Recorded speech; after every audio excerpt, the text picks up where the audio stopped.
Hello everyone, this is Nitin from Sinoco Options. We are a niche breed of option writers in India. We have developed a trade setup which can generate consistent returns by writing options of Bank Nifty weekly expiry.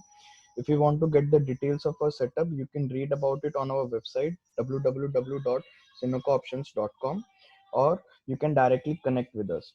We also post our weekly PNL every Thursday end of the day on our Instagram page at the rate Sinoco_options. Link of the page is also mentioned on the screen and in the description below. In this video, we will cover the basics of futures and options, its advantages, and over normal buying and selling of stocks or investing in mutual funds and SIP. So let's look at the agenda of this video. First, we will cover what all different types of markets are there where we can trade, a few advantages and disadvantages of each market. We at Sinoca Options specifically trade in derivative market. In later part of this video, we will be covering why we prefer to trade in this derivative market only. Second, we will see two other major components of derivative markets, which are futures and options. So we will start with the basic definition and will understand these segments in a very simple language. Then going on to cover options in a little detail, we have two instruments, call and put. I will talk about the basic definitions and the conditions when to buy and sell these instruments. So getting started with the different markets where we can trade. Number one is the equity market. This is one such market about which maximum people are already aware of. It consists of shares of different companies like ITC, TCS, Reliance, SBI, HDFC Bank, MRF, Shree Cements, etc. etc. If I specifically talk about intraday trading, there is only one option for traders. They can buy shares of the companies which they feel will perform good in the long term, or they feel the prices of those companies will go up. If they are right, that is the prices go up, they book profits by selling those shares, and if they are wrong, that is the prices going down, they book losses. In simple words, they enter the trade by only buying and make profit only if the market is bullish or going up. In this market, everyone tries to buy shares at a lower price and sell at a higher price. Number two is the Forex market. Forex stands for foreign exchange market. This market is also known as currency market. As a retail trader, you can trade Forex on NSE, National Stock Exchange, from 9 a.m. to 5 p.m. 5 days a week. It is by far the largest market in the world, which means huge trading volume and huge liquidity. But in India, it is still in the nascent stage. Still, you can find enough liquidity in the near term future contracts. In this market, we have four different currency pairs like USD INR, Euro INR, GBP INR, and Yen INR. Number three is the commodities market. Here we have commodities to trade from various segments like agriculture, energy products, non-precious metals, and precious metals. Most liquid and commonly traded commodities in India are crude oil, gold, and copper. The non-agri commodity market has the longest operating hours in India. It opens at 9 a.m. and it trades till 11:30 p.m. In all these markets, we have something called as derivative products, which consist of forwards, futures, swaps, and options, etc. For example, we have futures and options of contracts of stocks like HDFC Bank, SBI, INITC, etc. We have futures of currency pairs like euro, dollar, euro, rupee, etc. etc. We also have futures of commodities like crude oil, gold, silver, etc. If you search on Google, what are derivatives, what is futures, what is option, what is call, what is put, you will find something like this. Derivative is a financial security or contract between two or more parties, and it drives its price from the fluctuation in the underlying asset. If I search of future obligate the parties to transact an asset at a predetermined future date and price. Here the buyer must purchase or the seller must sell the underlying asset at a set price regardless of the current market price at the expiration date.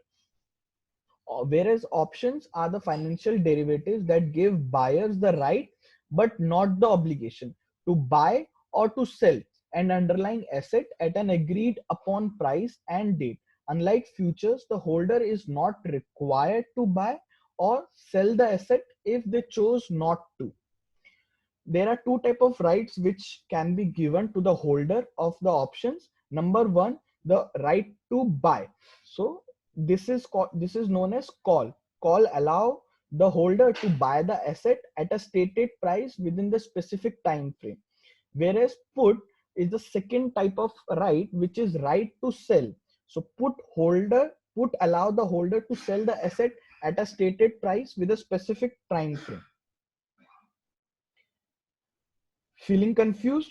When I first searched on this topic, even I was as confused as you might be. So let me explain everything once again in a simple language. But trust me, as we go forward, things will become more clear, simpler, and you will get a better idea of which instrument to use in your trading activity. We at Sinoco Options always believe that the why of everything is very important. So before going in details of what are derivatives and how to use them, we will first cover why we trade in derivatives. With derivatives, we have lot of advantages, but here we will cover few important ones. Number one, it's a leverage tool. Derivatives uh, gives an opportunity to take large position by give nominal margin to the exchange and get benefits on the market movement. This allows us to greatly multiply the power of our starting capital. Let me explain this with an example by taking a case of Bank Nifty. Bank Nifty is an index. We can't directly buy or sell it. But let's assume we bought shares in the same proportion of Bank Nifty in equity market. And we have also bought one future lot of Bank Nifty in future segment. As of now, Bank Nifty is around 20,000 and each lot of Bank Nifty future has 20 quantity. Margin required for one lot is around 1 lakh rupees. So this means if we want to buy an equivalent shares in the equity segment, we must give 4 lakh rupees to the exchange. But if we are doing the same trade in future segments, we can do this with 1 lakh rupees only. Ultimately, we will have 4 times more leverage in future segments over equity market. This leverage will be different for each instrument in equity market. Important point is whether we are trading through equity market or we are trading through future segment. Profit and loss in both the cases will be same. Second advantage is that we can bet on all three directions of the market. This means we can make money if the market is going up, we can make money if the market is going down, and we can also make money even if the market is sideways. So this is so if they're in derivative segment, we always have an opportunity to make money. We just need to have a proper trading setup which can generate income in that scenario. Just want to mention one point over here. Market in general trend upside or downside only a limited number of times, and most of the times it remains sideways. Coming to the third advantage, derivatives can be used as a hedging instrument. Let me explain this with an example. Let's assume we have a big portfolio in equity segments where we are holding where which we are holding since long time, and now we have a feeling that the market can go down sharply. We will have two alternatives: either we can close some position in equity market or we can buy some instrument, for example put in the derivative market, and thus we can minimize risk of losing money even if the market is going down. You might feel that the first option is simple, but practically second option is better because we have a feeling that the market might go down in the short term, but it may go up as well. So if the market goes up, we will miss potential profit in the long run. In short, we can always use derivatives as an insurance against our portfolio in the equity market. Fourth advantage is that if our trade setup is good, we can generate better and faster returns in the derivative segment. And trader with a good judgment can make quick money because essentially he is trading with 10 times more exposure with a normal stock. Fifth advantage of derivative segment is that it can help you generate consistent passive source of income. Let me explain. There is a lot of strategies and trade setups in the derivative market like long and short strangle, calendar spread, back spread, long and short straddle, etc. etc. In these setups, winning probabilities, maximum profit, and maximum loss can be easily defined while entering the trade. So, in the long run, mostly it becomes independent of the market movements. and we don't have to keep track of market every time, whether it is moving in our favor or it is moving against us. We don't have to worry at all because we have already defined everything in the trade setups, and we would be profitable in the long term. Understanding these setups and applying those setups consistently can generate passive and consistent source of income for us. Six advantages: by using derivative segment, we can access to a lot of underlying assets like indices in equity market, currencies in forex market, and commodities futures in commodities market, for which there is no delivery of the underlying asset. After covering the advantages, let me also tell a few disadvantages. First disadvantage is that this segment is slightly hard to understand. Most of the people have limited knowledge about this segment, and when they try to understand it, it becomes very confusing and they never start in this segment. But trust me, in the starting, it might sound complex or hard to understand. But if you want to make money, big money, safe money with limited risk, there is no harm in understanding this segment. Second disadvantage is myth that the derivatives are risky. If you ask common people about this segment, they will tell you that trading in derivatives, futures, options is risky. And they are not wrong. But at the same times, there are a lot of risk mitigation strategies which also exist in this segment. So if you are trading with proper risk mitigation steps, it is not that risky. It is just many people are not aware of these things. Third disadvantage is that it is sensitive to supply and demand factor. Since the value of these instruments are derived from the underlying asset of some other market, their values are very sensitive to the change in the value of underlying assets also. Hence, we need to have a basic understanding of the underlying asset as well.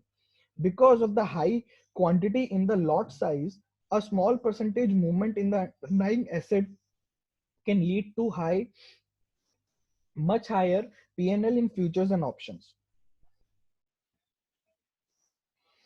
As I already explained, in derivatives, we have two important segments, that is futures and options.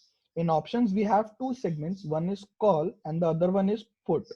In each segment, we have two alternatives. Either we can buy and long, or we can sell, which is equivalent to short.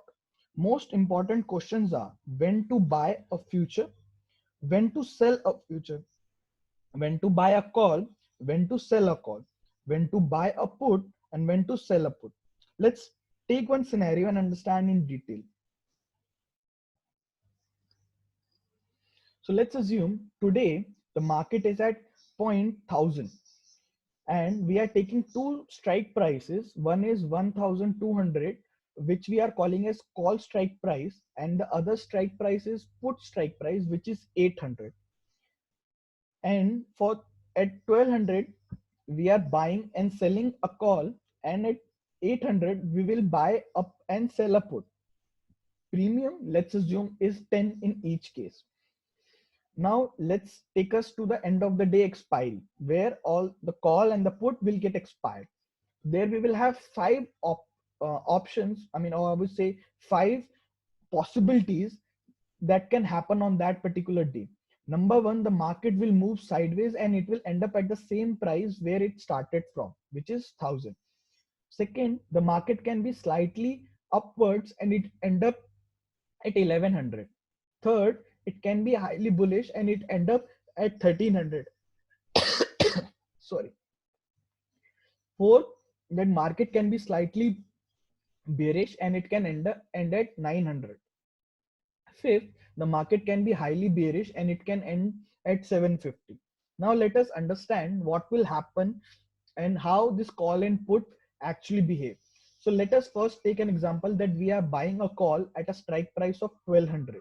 So now what will happen in this, but when we are buying a call, our bet is that the market will be highly bullish and it will end up at above the strike price that I am choosing. So in this case, the 1200 is my strike price. So if the market is closing above that strike price, I will make money. If it is not closing above that strike price, I will basically lose money. So if the market is closing at 1300, I will make money. How much money? Basically 1300 minus 1200. So 100 money we will be able to make by using 10 rupees. And in rest of all the four cases, I will lose money because the market has not closed above that particular strike price. So I will lose money. And how much I will lose? I will basically lose 10 rupees as the premium that I have paid to buy that particular call. Now let's take the case of the put. Let's assume I am buying a put when I am making a bet that the market will be bearish and it will close below the strike price that I am choosing. So in this case, I have chosen 800 as a strike price. So if the market is closing below 800, that is 750, I will make money. Otherwise, I will not make money. So in this particular case, I will make money only in this particular segment, that is 750. When and how much? It's basically 800 minus 750. So 50 rupees I will make by paying 10 rupees. But if the market is closing at 900, 1000, 1100 or 1300, I will lose money. How much money I will lose? Basically the premium that I have paid to buy that particular put. Now, since we are buying, we have considered the case of the buying, let's consider the case of the sell. Now, selling will be just opposite of the buying. So, if I am selling a call, I will make money, I will lose money only if the market is closing above 1200. That is the strike price that I have chosen. Otherwise, I will make money in all the remaining four cases. So this will look like this. So I will lose money if the market is closing above 1200. So how much I will lose? I will basically lose 1300 minus 1200. So that is 100 rupees I will lose. But if the market is not going above 1200, I will make money in all the remaining four cases and I will be making 10 rupees. So 10 rupees is the premium that we have got by selling the put. Similarly, if we are selling a put, I will lose money only if the market is closing at 750 or any strike price, any value which is below the strike price, that is 800. How much I will lose? I will lose 50 rupees, and the remaining four cases I will make money which is equivalent to 10 rupees. So by now, I hope you understand that we buy future when the market is bullish and we sell future when the market is bearish. We buy call when the market is bullish and we buy uh, put when the market is bearish. We sell call when the market is not bullish and we sell put when the market is not bearish. Just to mention one very important point, 70 to 80% of the time market remains sideways, which means they are neither bullish and they are neither bearish. So if we are on the selling side, our probability of winning increases exponentially. And we at Sunoco Option basically try to leverage this particular segment in the best possible way.